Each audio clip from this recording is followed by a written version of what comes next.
Selamat mendengarkan podcast ini. Hal ini sangat prinsip. Bapak Ibu harus mengerti dan harus menerima bahwa dengan mengakui Yesus adalah Tuhan dan Juru Selamat, bukan berarti sudah menerima Dia secara utuh. Bukan berarti sudah menerima Dia secara utuh.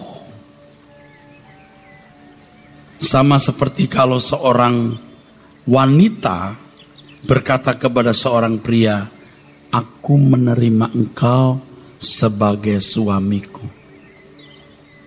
Atau seorang pria berkata kepada seorang wanita, "Aku menerima engkau sebagai istriku." Bukan berarti bahwa mereka sudah saling menerima pasangan hidup itu secara benar. Perjalanan hidup dari hari ke hari sampai mereka menutup mata, itulah yang membuktikan apakah mereka sudah menerima pasangan hidup mereka secara benar. Ingat, hari-hari hidup sampai menutup mata. Jadi kalau saudara berkata, "Aku percaya Yesus adalah Tuhan dan Dia Juru Selamat," itu baru awal sebuah perjalanan menerima Yesus secara utuh. Jadi kalau kita mengatakan Yesus adalah Tuhan, artinya kita mengakui bahwa Dia adalah yang menciptakan langit dan bumi, yang pemerintahannya sudah sejak zaman purbakala, sejak zaman dahulu kala, sebelum dunia dijadikan.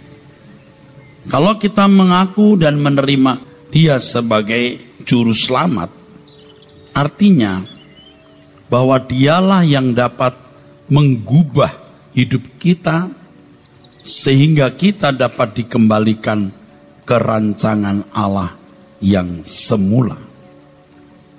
Bapak Ibu saudara sekalian, banyak orang Kristen yang harus dikatakan dengan tegas sesat.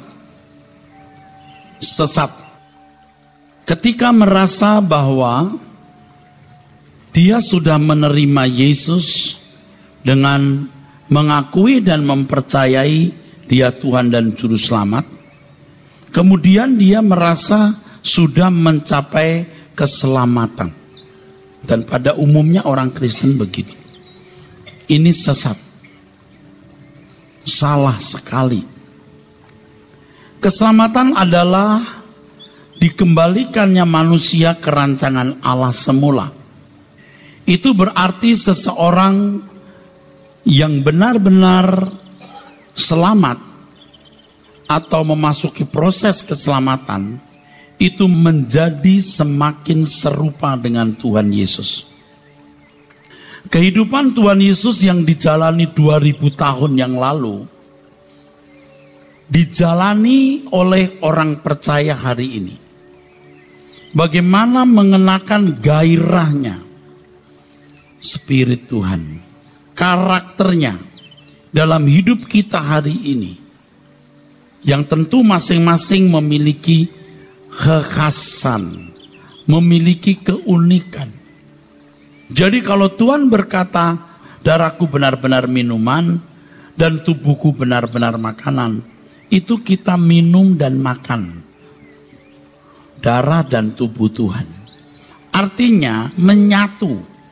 Darah itu spirit atau semangat. Tubuh itu kekuatan. Seperti Paulus berkata, "Hidupku bukan aku lagi, tapi Kristus yang hidup di dalam aku." Dan hidup yang kuhidupi dalam daging ini adalah hidup dalam iman kepada anak Allah yang telah memberikan nyawanya. mengasihi aku. Jangan menggunakan tubuh dan darah Tuhan, artinya kekuatannya, untuk kepentingan-kepentingan pribadi dalam ambisi dan keinginan manusia. Saudara dikatakan menerima Tuhan Yesus, saya dikatakan menerima Tuhan Yesus kalau kita menyerap spiritnya. Kita menyerap karakternya. Sehingga kalau kita memiliki kehidupan hari ini, kita menggerakkan hidup seperti yang pernah digerakkannya 2000 tahun yang lalu di Palestina. Spirit yang kita miliki, itu spiritnya Tuhan Yesus. Jika tidak demikian, jangan menyebut diri Kristen. Kristen itu seperti Kristus. Kalau tidak makin seperti Kristus, saudara tidak layak disebut Kristen. Nah, kesalahan banyak orang adalah sudah merasa percaya Yesus adalah Tuhan dan Juru Selamat, sudah mengaku Yesus adalah Tuhan dan Juru Selamat, lalu merasa sudah selamat. Dia menjalani hidupnya dengan mengenakan status Kristen ke gereja setiap minggu. Ini sesat. Itulah sebabnya kalau saudara sudah mengawali perjalanan hidup menerima Dia, baru mengawali, mengakui Dia adalah Tuhan dan Juru Selamat, maka saudara harus dimuridkan oleh Dia. Tidak ada pendeta, ingat ini, tidak ada pendeta dan gereja yang bisa memuridkan saudara, hanya Tuhan. Saya juga tidak bisa memuridkan saudara, karena saya sendiri dalam proses dimuridkan. Saya hanya bisa menjadi paling tinggi asisten guru. Saya memberikan mentor yang terbatas, mentoring yang terbatas. Saudara setiap hari harus berinteraksi dengan Tuhan. Harus berinteraksi melalui Roh Kudus. Saudara harus mengalami Tuhan. Sebab hanya Tuhan Yesus yang bisa menjadi pokok keselamatan, artinya menjadi penggubah.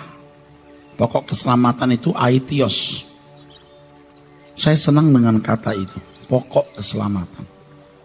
Pokoknya itu ada di dalam Dia, bukan di dalam keberagamaan. Anda harus menempel ke Tuhan, bukan menempel ke Erastus. Bukan menempel ke gerejanya Erastus atau gereja siapapun. Jadi kalau ada tuduhan yang sudah saya dengar, Erastus itu bukan membawa jemaat ke Tuhan, tapi kepada dirinya. Dia pasti tidak dengar khotbah saya dengan baik. Saya mengatakan berulang-ulang, saya tidak bisa memuridkan saudara. Saudara harus berinteraksi langsung dengan Tuhan. Tuhan Yesus sebagai pokok keselamatan, aitios, penggubah, composer bagi mereka yang taat. Jadi inilah proses menjadi orang Kristen. Orang yang mengaku Kristen walaupun belum sempurna, itu tidak salah, asal betul-betul makin bertumbuh. Kalau seorang anak manusia lahir, bayi, usia 3 hari, 30 hari, kita tidak bisa mengatakan dia bukan manusia loh. Dia manusia loh. Asal dia tumbuh. Dari bayi menjadi kanak-kanak, remaja, pemuda, asal tumbuh. Tapi kalau bayi yang tidak tumbuh, itu bukan manusia, boneka. Ibu-ibu mungkin usianya sudah 35, 40 tahun, bahkan 45 tahun. Lalu pulang ke rumah orang tua di kampung. Lalu bongkar-bongkar gudang. Lalu ketemu bayi. Boneka, bukan bayi. Ingat waktu dulu kelas 6 SD, ini bonekanya.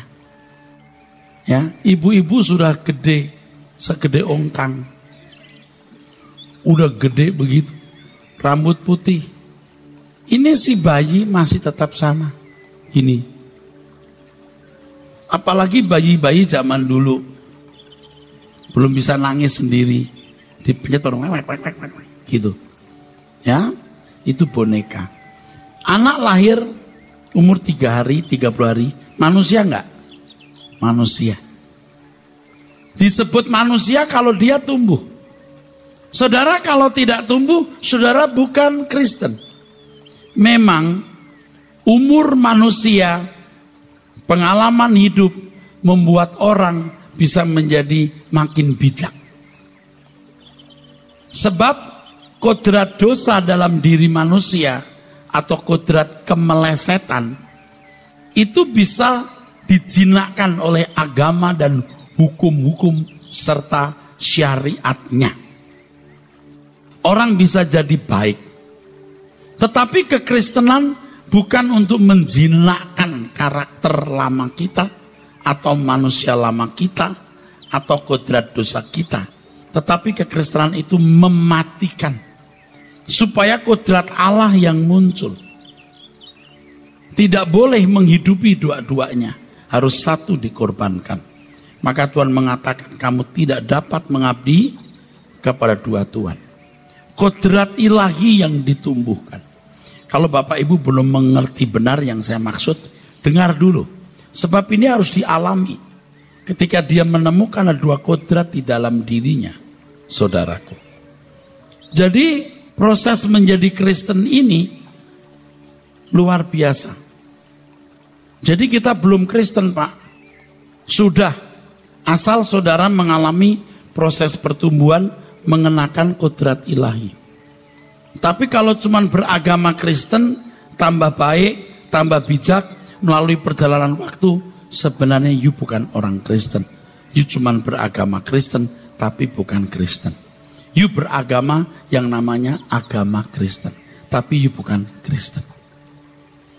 Kesalahan banyak orang Kristen selama berabad-abad, mereka merasa sudah menjadi orang Kristen yang benar, karena mengakui dengan nalar bahwa Yesus adalah Tuhan dan Juru Selamat.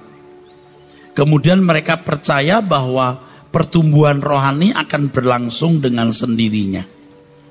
Biasanya target atau goal kehidupan rohani seperti ini adalah menjadi orang baik, orang saleh. Padahal Kristen yang benar yang harus dicapai itu serupa dengan Tuhan Yesus. Kalau hanya baik, saudara tidak perlu jadi Kristen.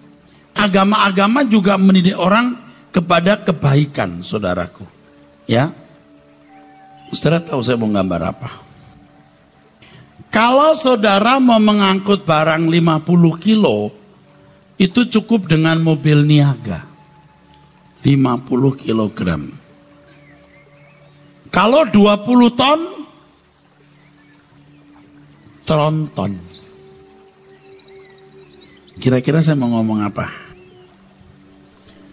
Kalau hanya menjadi baik, cukup beragama. Cuman 50 kilo tuntutannya. Tapi kalau you must be perfect, kamu harus sempurna. Hidup keagamaanmu harus lebih dari ahli Taurat dan orang Farisi. Harus tronton. Dan saudara tahu Tuhan memberikan tronton. Tapi kalau Anda nggak mengenali tronton ini dan bagaimana mengoperasikan, Anda tidak akan bisa mengangkut 20 ton. Bahkan 50 kilo pun enggak. Karena Anda hanya punya bajai. Nangkep enggak? Jadi begini saudaraku. Kalau cuma mau jadi baik, setinggi ini cukup beragama. Tetapi kekristenan itu membuat saudara harus naik terus. Sempurna seperti Bapak. Tronton. Ini sayap burung pipit. Kalau ini harus Raja Wali. Tapi banyak orang Kristen boro-boro Raja Wali. Pipit pun tidak, jadi apa? Ayam. Kais-kais cari cacing. Ngerti nggak banyak orang beragama non-Kristen bisa tidak duniawi? Tidak duniawi. Mencari Tuhannya sungguh-sungguh semedi atau apapun yang mereka lakukan. Rohani menurut ukuran mereka. Tapi malah ada orang Kristen yang masih duniawi. Kasihan, jauh bener. Kita baca dulu Matius 5:20. Matius pasal 5 ayat 20, saudaraku. Silakan. Maka aku berkata kepadamu, jika hidup keagamaanmu tidak lebih benar daripada hidup keagamaan ahli-ahli Taurat dan orang-orang Farisi, sesungguhnya kamu tidak akan masuk ke dalam kerajaan surga. Saudara harus punya keunggulan, bukan mau kompetisi. Keunggulan sebagai orang Kristen seperti Kristus, yang kelakuan saudara lebih dari orang beragama manapun, bahkan lebih dari tokoh-tokoh agamanya. Kehidupan moral yang unggul ditandai dengan kehidupan yang tidak bercacat, tidak bercelah. Makanya orang Kristen itu harus seperti Kristus. Dan Tuhan Yesus berkata, you must be perfect as just your Father in heaven is perfect. Bapakmu itu sempurna, kamu harus sempurna. Yuk kita jadi anak Tuhan yang benar yuk, amin. Di tengah-tengah masyarakat. Jadi kalau saudara punya pegawai, bawahan, atau juga atasan atau kolega beragama lain, tunjukkan kasihmu yang tulus. Jangan berkata, ini agama lain, kafir ini. Wah, Anda tidak beradab di tengah-tengah masyarakat yang majemuk. Dan di ujung manapun Anda akan ketemu dengan orang yang bermacam-macam. Kalau saudara kerja misalnya di satu tempat, atasanmu orang yang beragama lain, jangan terus aku mau keluar dari sini karena pimpinan saya kafir. Jangan begitu saudara. Ini di masyarakat majemuk. Ini bukan pada zaman abad ke-6, ke-7, ke-8. Nah ini tantangan buat saudara yang punya tronton. Tronton ini isinya, saudara tahu apa? Injil, Roh Kudus, dan penggarapan Tuhan. Allah bekerja dalam mendatangkan kebaikan. Ini hanya orang percaya yang punya ini. Roh Kudus itu akan membuka pikiran kita untuk bisa melihat kodrat ilahi dan kodrat manusia. Dari segala hal. Nggak usah masalah dosa keji ya. Saudara bercanda pun candanya mesti kudus. Seperti ilustrasi yang saya kemukakan. Kalau saudara ditanya, bapak-bapak ya ditanya, ibu di mana? Bisa dijawab, biasa perempuan. Itu kodrat manusia atau kodrat Allah? Manusia. Atau mungkin jawabannya berbunyi, dia di rumah sibuk. Padahal belum tentu sibuk loh. Hah, kodrat manusia atau kodrat ilahi? Kodrat manusia. Kalau kodrat ilahi jawabannya pasti sempurna. Cukup mengatakan dia di rumah. Sudah. Ngapain Pak? Saya lagi di sini, jadi saya tidak tahu apa yang dilakukan. Loh, betul nggak? Dan banyak tindakan kita yang sebenarnya kodrat manusia. Dalam segala hal. Bapak, Ibu, saudara-saudaraku. Saya bertugas menunjukkan isi dari tronton ini. Injil diajarkan. Saudara semua ini harus berteologi ya. Bapak, Ibu. Tidak ada satu hari saudara tidak menambah ilmu. Kebenaran itu yang benar. Buku rohani ada, CD khotbah ada, tambahkan. Tidak ada satu hari pun Anda tidak menghadap ke markas. Saudara bisa menghadirkan markas di dalam ruang kamarmu, di ruang doamu. Ketemu interaksi dengan yang mulia Tuhan kita Yesus Kristus. Karena hanya yang mulia yang bisa memuridkan saudara. Saya tidak bisa memuridkan. Pak, saya muridnya Pak Eras. Oh, itu mungkin murid sekolah. Saya itu baru turun dari pesawat. Ada seorang bapak-bapak tapi usia masih 40-an. Pak Eras, ya, saya murid Bapak. Oh, tahun berapa ya? Nggak kenalin karena memang ratusan sampai ribuan kan. Oh, saya murid Bapak di YouTube. Oh, YouTube. Murid saya di YouTube. Sebenarnya saya nggak pernah bisa jadi guru. Saya asisten guru. Masing-masing harus dimuridkan oleh Tuhan Yesus lewat ini. Doa pribadi. Nah, lalu lewat pengalaman hidup penggarapan Allah ini, orang itu belajar. Tuhan memuridkan saudara.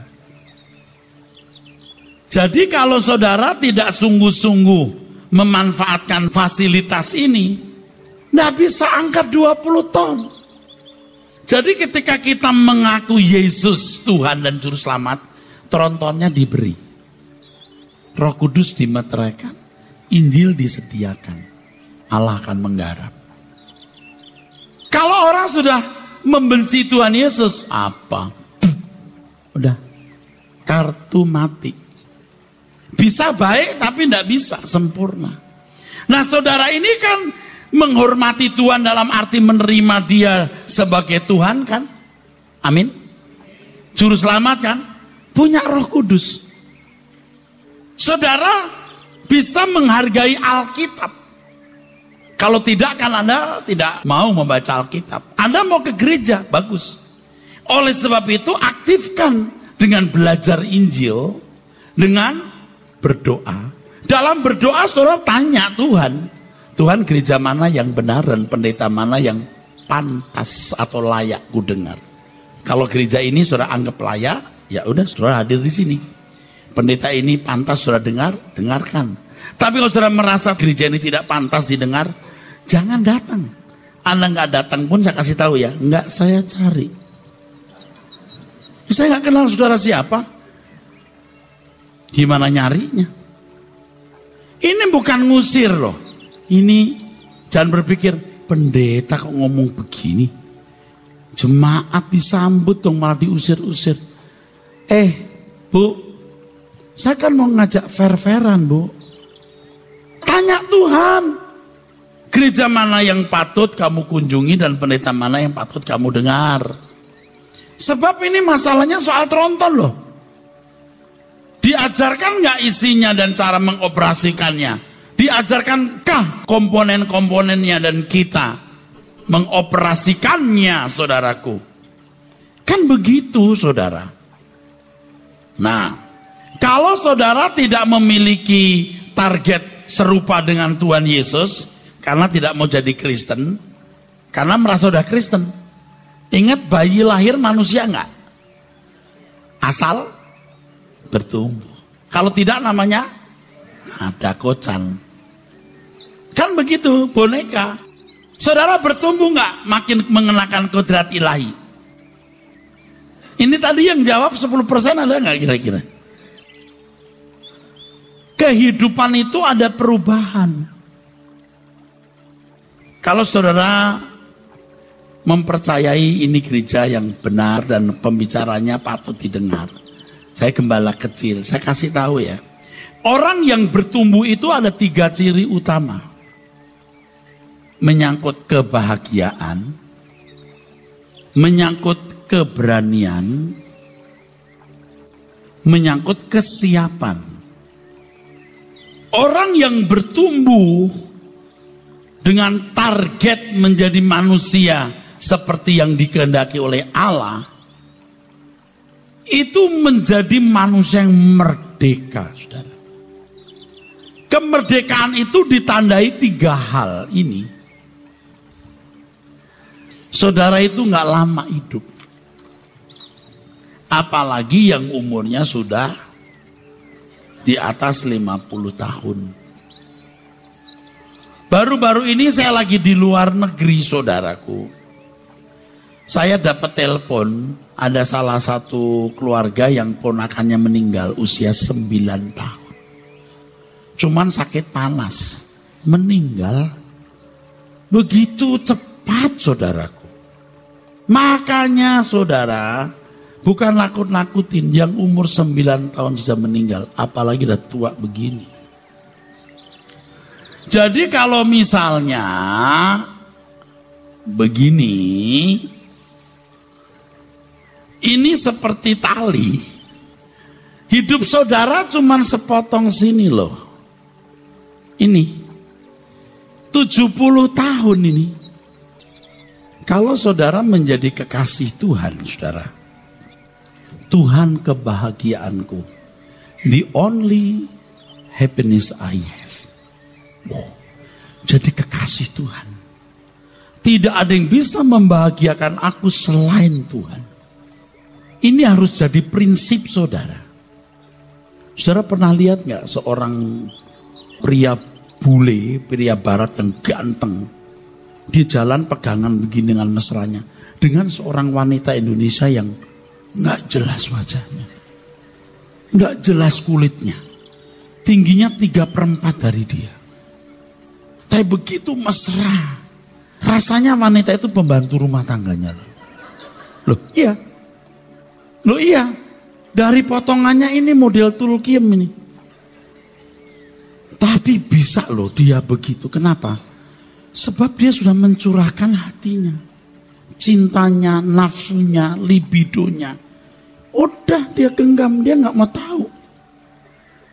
Pernah saudara melihat acara di TV seorang pemuda ganteng dari keluarga yang sangat baik, jatuh cinta dan meminang seorang wanita dari rumah yatim piatu yang gak punya 2 tangan. Loh kok bisa? Cinta. Dia gak cari istri cantik atau sempurna, tapi istri yang membahagiakan. Dia bahagia mau KTAP. Kenapa saudara dan saya gak mengarahkan semua gairah kita kepada yang mulia Tuhan Yesus? Begitu Anda dan saya cinta kepada satu sosok, seperti ada tembok yang nutup, gak ada orang lain. Dia membahagiakan aku. Makanya saya ajak saudara berinteraksi tiap hari. 30 menit berdoa. Pak, saya jangankan 30 menit, 10 menit sudah seksaan. Oke. Saudara yang gak bisa berenang, lihat air takut. Nggak usah dalam 2 meter ya. 1,5 meter pas gini aja nih. Udah takut. Tapi kalau saudara bisa berenang, makin dalam air itu, makin you senang. Aneh ya? Latih dong. Latih dong. Ada latihan. Bisa. Kalau latihan bisa, nanti mau berenang berapa lama juga bisa. Tahun lalu saya masih bisa berenang 2 kilometer tidak berhenti. Jadi bolak-balik 100 meter sampai 20 kali 45 menit. Buka baju, nyemplung, bolak-balik, selesai ganti juga di pinggir, langsung naik mobil. Sopir saya nunggu di pinggir kolam renang, dia bawa handphone saya dan lainnya, dia nungguin di situ, dia juga main handphone, saya berenang bolak-balik. Tapi sekarang tidak, karena saya sempat shock, jantung saya shock. Berenang mau banyak, terus tiba-tiba kok sakit ya? Saya naik, makin sakit, keringat saya keluar terus. Oh saya ingat, jantung shock. Makanya orang yang main bulu tangkis jatuh lalu mati, tahu ya? Lari, nah itu shock, gitu. Nggak boleh begitu. Saya berkata kepada istri saya, Mam, aku mau ke rumah sakit nih. Sakit dada saya. Tunggu saya ganti baju. Nggak sempet Mam. Saya langsung naik mobil. Tapi istri saya ngejar saya. Langsung di rumah sakit saya dirawat sebentar, pulih kembali, langsung pulang. Tapi nyaris saya meninggal. Kalau saya nyaris meninggal, sudah libur terus ke gereja. Ada bapak-bapak temuin saya, dia tarik saya ke samping, Pak. Saya ada pesan dari istri saya. Apa? Saya pikir ada apa? Pak, ini dari istri saya, Pak. Dia minta jawaban dari Bapak. Apa? Bapak kalau meninggal kita mau ke gereja mana? Loh, maksud lo apa nanya begini nih? Mungkin maksudnya sehat-sehat lah Pak. Kalau meninggal tuh kita mau ke gereja mana, mau dengar siapa? Dia bilang gitu. Mau mendengar siapa? Enggak, saya sudah juga punya sahabat-sahabat yang khotbahnya juga enggak kalah. Artinya seiring. Nah kembali tadi soal renang. Saudara nggak pernah bisa berenang, jangan berkata, nggak bisa. Yuk belajar dulu. Kalau sudah bisa itu enak. Saudara kalau berdoa ya, saudara bisa bicara. Dan itu makin hari itu makin koneksi kita makin kuat. Itu nggak bisa saya jelaskan pengertian koneksi. Jadi kalau saya berkata, Bapa di surga. Beda dengan saya 2 tahun yang lalu. Beda. Bapa kami, Bapa, aku mohon petunjukmu untuk hal ini. Beda. Seperti provider itu loh Pak. Ada yang kuat, ada yang tidak kuat. Kuat. Yes. Aduh, indah. Tapi kita kalau nanti kehabisan kata-kata ngomong apa? Begini saja. Kami sembah Engkau, Maha tinggi Rajaku. Haleluya, haleluya, haleluya. Kita mengangkat hati kita, gairah kita arahkan ke Tuhan. You are the only high happiness I have. Kalau menjadi kekasih Tuhan, saudaraku, itu kebahagiaan yang luar biasa. Kalau misalnya Bapak Presiden mau ke rumah saudara jam 9 pagi, Anda bangun jam 6, Anda bangun jam 5 pagi, persiapan semua. Wah, saudara tunggu. Jam 9 tidak datang. Ajudannya berkata, Pak nggak jadi jam 9, jam 5 sore. Jam 5 sore, you tunggu, you gak keluar rumah. Jam 5 sore, telepon lagi, aduh minta maaf, Bapak Presiden lagi ada urusan yang sangat penting, tidak bisa ditunda. Mungkin jam 10:30 malam. Anda pun gak tersinggung. Itu Bapak Presiden, apalagi Tuhan. Masuk kita gak bisa, buatlah jalanmu dalam saya, Tuhan penjunan ku tanah liat. Biar kau kerjakan surut maumu, ku duduk diam di kakimu, ku tunggu diam di kakimu Tuhan. Kan begitu saudara. Kemarin hari Sabtu saudara, banyak waktu saya luang ya. Kemarin bangun pagi saya langsung mandi 5:30 atau jam 5:15, lalu saya mulai masuk ruangan. Saya pakai baju rapi, saya berlutut, saya berdoa, saya menghadap, ya, menghadap ke markas. Hadirkan markas itu di dalam rumahmu. Saya berkata, Tuhan, aku minta agar istriku, anak-anakku suatu hari bersamaku di surga.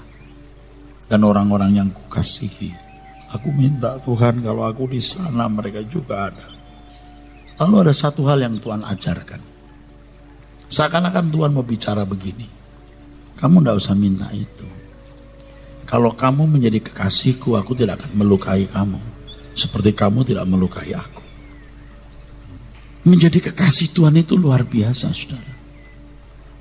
Tetapi saudara harus sampai prinsip tidak ada kebahagiaan dalam hidupku selain Tuhan. Yang kedua, tidak ada yang kutakuti dalam hidup ini selain Tuhan. Artinya dia yang paling kuhormati. Mau miskin, dihina orang, dalam bahaya, ancaman, mau mati, aku nggak takut. Sebab kalau kita takut sesuatu berarti dia lebih besar dari Tuhan. Nggak boleh ada yang kita takuti. Dan kalau sudah sampai tingkat tidak takut apapun dan siapapun selain Tuhan, kita baru bisa hidup suci di sini. Kita baru bisa hidup suci. Jadi prinsipnya saudara bawa pulang ini. 1, hanya Tuhan kebahagiaanku. 2, tidak ada yang kutakuti selain Tuhan. 3, Aku hidup ini hanya untuk menanti Tuhan panggil aku pulang atau Tuhan datang menjemputku. Memang yang ini rata-rata untuk orang yang sudah berusia. Tapi saya ingatkan anak muda pun juga bisa mati. Mestinya saudara punya prinsip ini yang sudah usia di atas 50 tahun, seperti saya mendekati usia 60 tahun ini. Saya punya prinsip ini. Kemarin istri saya bicara sesuatu gitu. Saya berkata, Mam, kayaknya kita sudah nggak usah memperkarakan hal ini. Kita sudah lewati itu. Lalu saya sebutkan ini, sebab Tuhan kebahagiaan kita.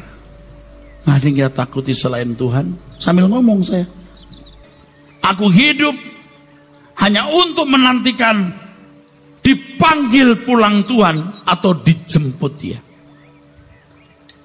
Pak, ini yang paling benar sudah. Nggak ada yang lebih benar dari ini, saudara. Ini yang menyelamatkan kita. Ini standar, saudaraku. Dan kendaraan yang Tuhan berikan, fasilitas keselamatan itu bisa membawa kita kepada tingkat kekristenan seperti ini. Jangan saudara sombong, rendahkan hatimu, turuti apa yang Tuhan ajarkan ini. Ini kekristenan yang sejati, saudaraku.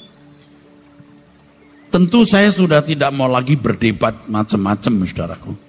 Sebab kalau 1-2 orang, mungkin 2 orang aja yang mengkritik saya di internet, saya nggak balesin. Kamu ya memandang Alkitab hanya dalam kajian-kajian ilmu teologi ya. Tapi saya mau implikasi. Semua saudara harus berteologi ya. Harus. Dan teologi yang benar itu dibuktikan dengan kelakuan yang agung. Kelakuan yang agung. Yang agung, Pak. Jangan banyak ngomong deh. Kelakuan yang agung. Semua kita kan telanjang nanti di hadapan Tuhan. Makanya waktu saya dikritik-kritik, saya diam saja. Tunggu, raportnya nanti belakangan. Nah, Bapak Ibu ini kan sudah lama dengan cara berpikir yang salah. Sekarang sudah ada di sini. Saudara percaya bahwa yang saya katakan ini benar. Saudara turuti.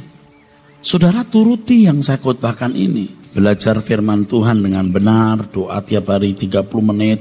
Susah, Pak. Terus sampai Anda menemukan titiknya. Koneksi Anda sampai nyambung. Wah, luar biasa. Kalau koneksi sudah nyambung itu nanti di pesawat terbang saja kita daripada nganggur gitu ya, bukan nonton film yang enggak, duduk diem, kontak dengan Tuhan, koneksi. Wah, indah. Nggak usah kamu minta-minta Tuhan nanti orang-orang yang kukasih bersama dengan aku di surga. Aku tahu. Aku tidak akan melukai kamu seperti kamu tidak melukai aku. Wah, hebat sekali, saudara. Menjadi kekasih Tuhan itu luar biasa. Allah itu hidup. Amin. Kalau jiwamu sudah diberikan kepada Tuhan, Anda pasti akan punya kerinduan membela Tuhan. Nah, ciri orang yang lahir baru itu ya, apapun dipersembahkan untuk Tuhan.